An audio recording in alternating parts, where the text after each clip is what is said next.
You pulled up to the servo this morning. Same Bowser, same handle, same green nozzle for 95. Filled her up, tapped the card, drove off. Nothing looked different. Nothing smelled different. The engine light didn't come on. Something changed, though. And if you drive one of those 4 million modern turbos out there, petrol or diesel, post-2018, the fuel that just went into your tank isn't the fuel your engine was designed for. Not exactly. And nobody at the pump is going to tell you. Now, before your eyes glaze over and you reckon this is another beat up about petrol prices, hang with me. Because what happened on the 12th of March 2026 is one of the strangest quiet reversals in Australian motoring history. We spent 20 years dragging our feet on fuel quality. We were the worst in the OECD, dead last, behind China, behind India. Selling petrol so dirty that European tourists would look at our Bowsers and wince. Then on the 15th of December 2025, we finally caught up. 10 parts per million sulfur, same as Germany, same as Japan. A genuine milestone. Health groups threw a little party. Car manufacturers cheered. The motoring press ran headlines saying Australia had joined the 21st century. 90 days later, we quietly went back. Here's the timeline, and this is where it gets uncomfortable. On the 12th of March, Climate Change and Energy Minister Chris Bowen signed off on a determination that lifts the sulfur cap from 10 parts per million back up to 50. 5 times higher. He said it was temporary, 60 days at first, then extended through the end of September. There's a transitional period after that at 40 ppm until Christmas, before we're supposedly back to 10 in January 2027. Why?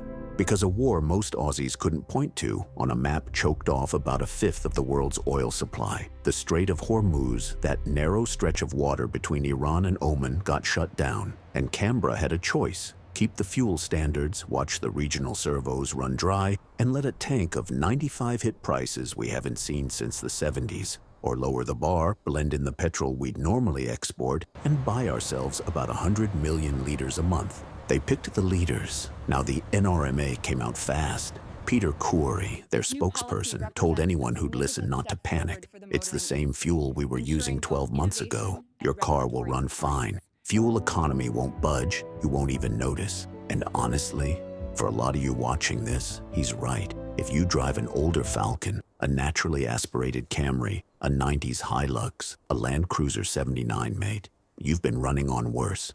This fuel wouldn't scratch your engine on its worst day. But here's what Coury didn't say, and here's why the number 4 million matters. There are about 22 million vehicles on Australian roads right now. Roughly 1 in 5 is what the industry calls a Euro 60 compliant modern vehicle. Turbocharged, direct injected, fitted with a particulate filter, running compression ratios that would have been considered race spec 20 years ago. Think Golf GTI, Focus ST Mustang EcoBoost, Hyundai i30N, Kia Cerato GT, Merc A250, BMW 320i, Tiguan, any modern Kia or Hyundai with that little 1.6 turbo. And on the diesel side, every current Ranger, HiLux, D-Max, Amarok, Prado, and Everest sitting in the driveways of this country. Different fuel, but same story. Different rule change with the diesel flashpoint drop. Same problem underneath. These aren't the old lumps your dad drove around in. They're precision instruments.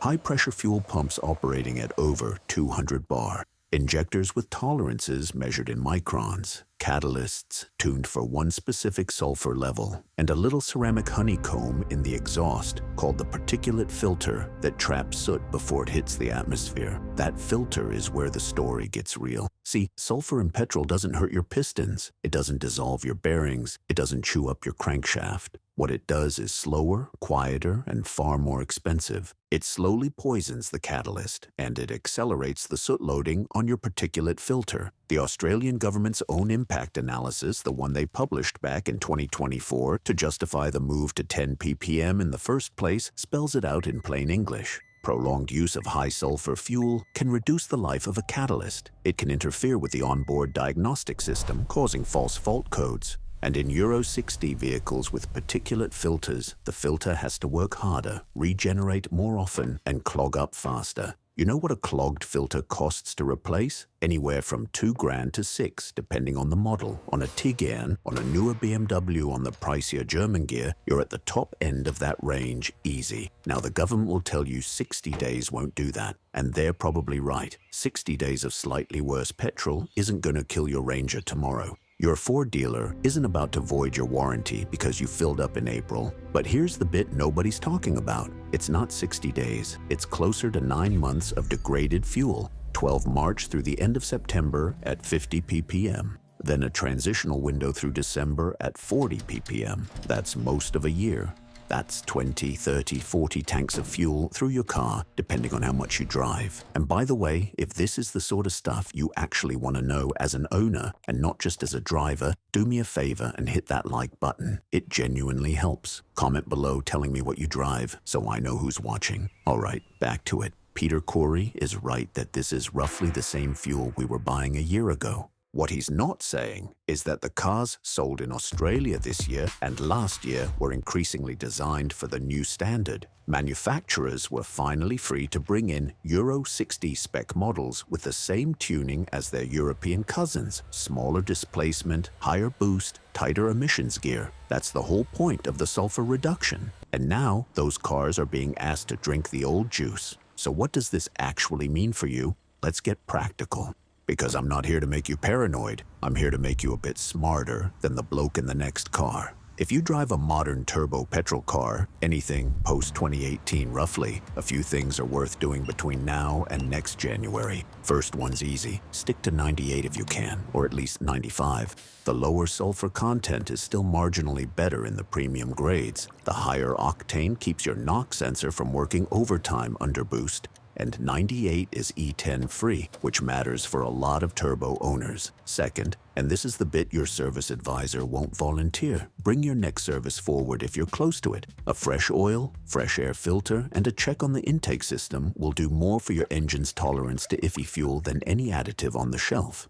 Direct injection engines already build carbon on the intake valves. Dirtier fuel plus longer service intervals is the perfect recipe for a walnut blast job at 80,000 Ks that shouldn't have been needed until 150. Third, and this is the one that separates people who know from people who find out. If your car has a particulate filter, pay attention to its regen cycles. That's when the exhaust deliberately runs hot to burn off the soot it's collected. You'll notice it as a slightly different note to the exhaust, maybe a mild smell, or the fan running longer after you shut off. Higher sulfur means those cycles happen more often. And if you do a lot of short trips, school run, shops, home, the filter can never complete a regen properly. It just fills up, and one day it doesn't. The bad news gets worse when you look at the diesel side, which nobody's really talking about. Bowen dropped the diesel flash point from 61.5 degrees Celsius to 60.5. Sounds trivial, but that 1 degree lets refiners blend more jet fuel fractions into the diesel supply to stretch it. For your Ranger, your HiLux, your Prado, your D-Max, the fuel filter is where you'll feel it first. Change it early, change it more often. That $20 filter is what stands between iffy fuel and a $2,000 injector job. Here's the part that made me stop and think though. The reason we ended up here isn't really about a war 8,000 kilometers away. It's about the fact that Australia, a country with the 4th largest coal reserves on the planet, a country that exports more LNG than almost anyone, has almost no domestic fuel refining left. We used to have 7 refineries. Now we have 2. We import somewhere north of 3/4 of what goes into your tank. When the supply chain wobbles, we have days of buffer. Not weeks, not months. Days. That's the actual story. Not the sulfur, not the flashpoint, not the temporary determination. The story is that we let our fuel security dissolve while we weren't looking, and the first crisis that came along blew the doors off it. 20 years to build the standard, 90 days to unwind it, and 4 million modern car owners left to figure out the maintenance schedule on their own. Look, I'm not saying the sky's falling. Your car isn't going to explode next Tuesday. The NRMA isn't lying to you, but when a government tells you not to worry and a national motoring body tells you the same thing on the same day in the same words, that's usually the moment to check for yourself. They're managing the story. You're managing the car. Look after the filter. Look after the oil. stick to premium. And if you own one of those 4 million turbocharged direct injection modern cars, keep your service records tight.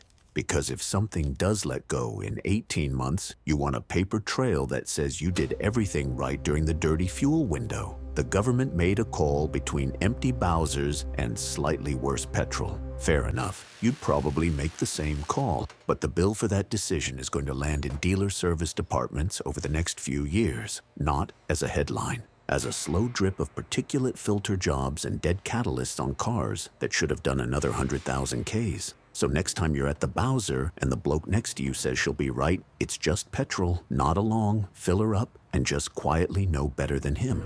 That's the bit that separates the blokes who own their car from the blokes who just drive one. If this helped you make sense of what's actually going on with our fuel, and I reckon most of the news coverage has been pretty gutless about it, do me a solid. Smash that like button if you haven't already. And subscribe, because there's a lot more of this coming, and none of it's going to get covered on the 6 o'clock news. I'm digging into the stuff that actually affects Aussie owners, not the press release version. Drive safe out there, watch your servo receipts, and I'll see you in the next one.